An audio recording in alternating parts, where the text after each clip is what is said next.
अरे जा, अगर तू ना मिलूं तो मर जाए।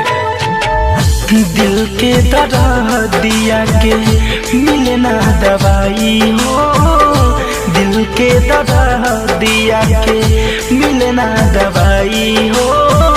बनवले शराब जवान, बनवले शराब जवान कहवा भेटाई हो। दिल के दर्द दिया के मिले ना दवाई हो, दिल के दर्द दिया के मिले ना दवाई हो, दिल के दर्द दिया।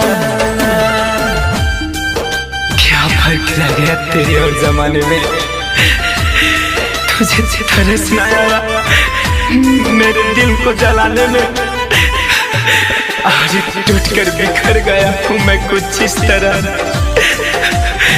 कि अब ढूंढता हूँ तुझे हर शराब के पैमाने में। ओहो मोहब्बत में खैले होई धोखा, एही से चीज एगो बनवले अनोखा। ओहो मोहब्बत में खैले होई धोखा, एही से चीज एगो बनवले अनोखा। लागल बयाग दिल में कैसे बुझाई हो, लागल बयाग दिल में कैसे बुझाई हो। बनवले शराब जवान, बनवले शराब जवान कहवा भेटाई हो।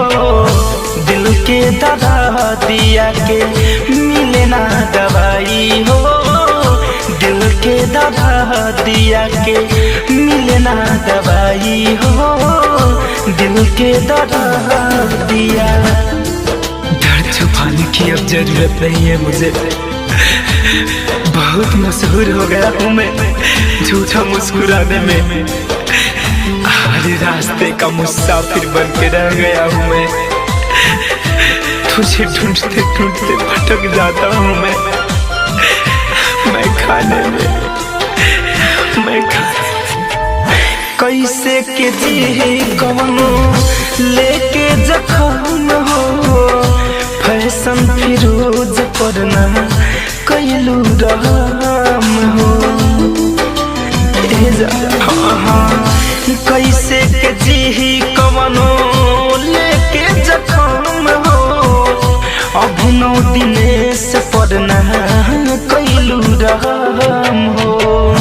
धड़कन धनंजय ओके कैसे भुलाई हो, धड़कन धनंजय ओके कैसे भुलाई हो।